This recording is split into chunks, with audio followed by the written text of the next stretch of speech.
making sure that people are aware of our history, not just Black history, but American history. Right now on Up with KREM, we are looking ahead to Juneteenth celebrations happening in the Lilac City this week. This morning, the closings and events to know about. A cool start to the week with more chances for scattered thunderstorms. I'm tracking when we'll see this next batch of storms that could again produce some heavy rain and hail. And if I'd made that much of a difference in their love of reading, it's worth it. Plus, the KREM Cares Big Book giveaway helped give out thousands of books to kids in need. This morning, the efforts to keep students learning during the summer break.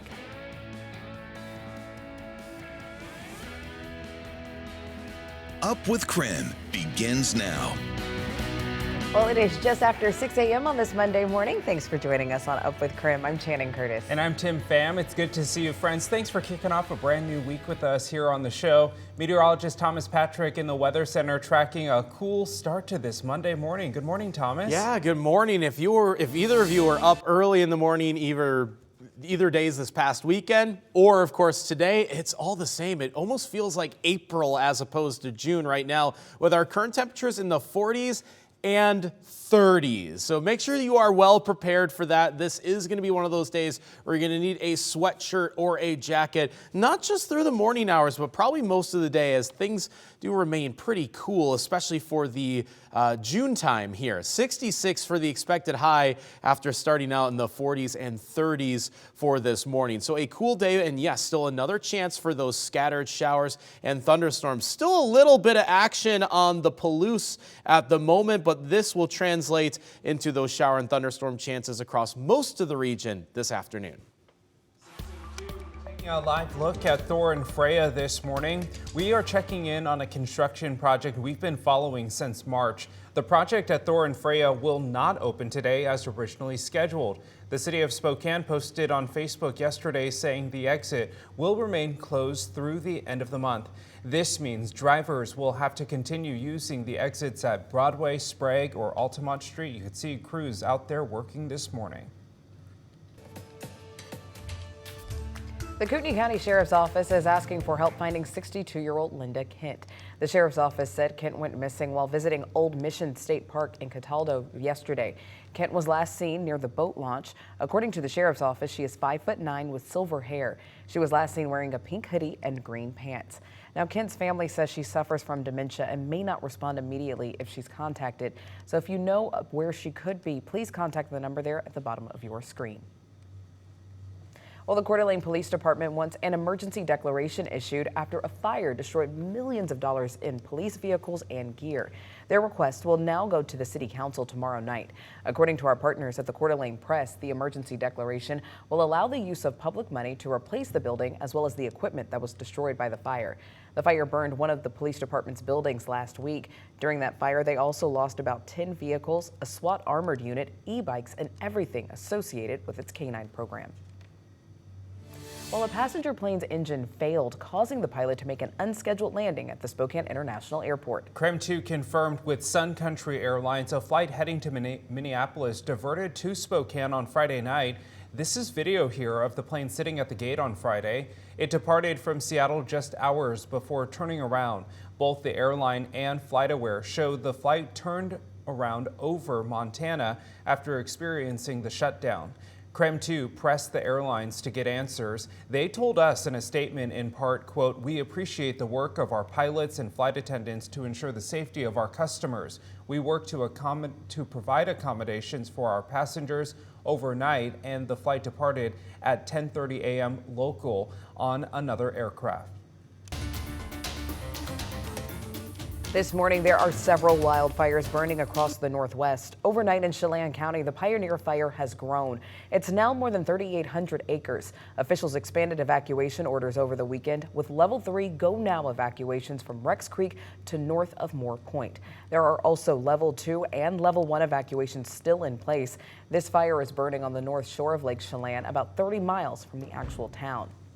And in Whitman County, authorities lowered all evacuations for the Nisqually John fire, which started on Friday. The Northeast Washington Interagency reports that the fire burned over 1,200 acres. They expected the fire to be 100% contained as of last night, and we're working to check that information for you right now. But small pockets of unburned fuel could still ignite, leading to some visible smoke. The time now is 6:05. Let's take a look at your morning rush. More news in less time. We have an update on a deadly shooting we've been following for years. We now know 5 law enforcement members will not face charges. The Spokane County Prosecuting Attorney's Office says 4 Spokane police officers and 1 Spokane County Sheriff's Office detective were involved in the 2022 shooting. It happened after an almost 5-hour standoff in downtown Spokane. The prosecuting office says robbery suspect Dominic Shears was shot after he disobeyed orders during the standoff and fired at law enforcement. Well, a big win over the weekend for a Spokane UFC fighter. After being out of the octagon for more than a year, Brady Hestad won his comeback fight against Garrett Armfield on Saturday. The bout ended a minute and 52 seconds into the 3rd round after Armfield tapped out.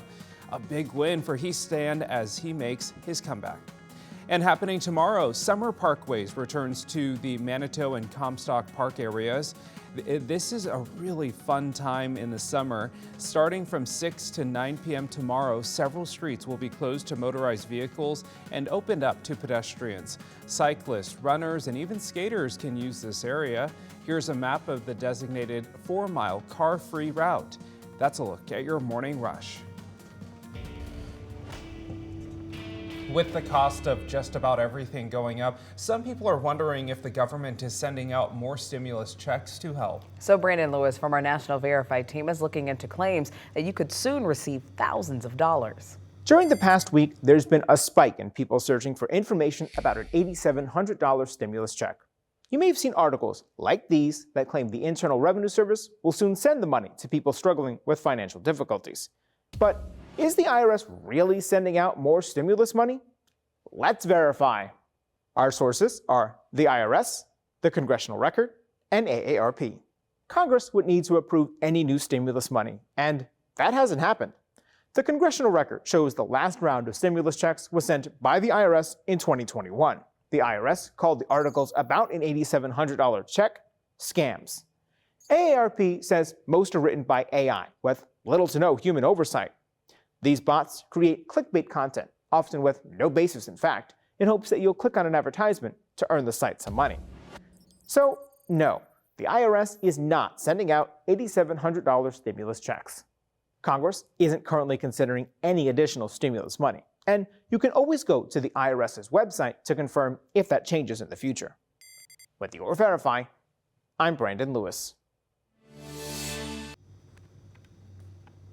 June morning for the inland Northwest. It's been that way the last couple days. Thankfully, no frost advisories this time around, but a lot of our current temperatures are either in the 40s and a few spots still in the 30s. So you will probably need a jacket. I just can't wait for the sunshine to get on around the corner here to help to warm us up at least a little bit, because at least 60s and sunshine feels a little bit better. Now, we will be tracking some scattered showers. This is our high definition computer model, our short range computer modeling, and look at how many numerous scattered showers it has for the region. This looks a lot like it did from this past Saturday. So scattered, but numerous thunderstorm chances for this afternoon. So we'll continue to track that and when temperatures will finally warm into the summer season. That's all coming up in your 7-day forecast in a few minutes.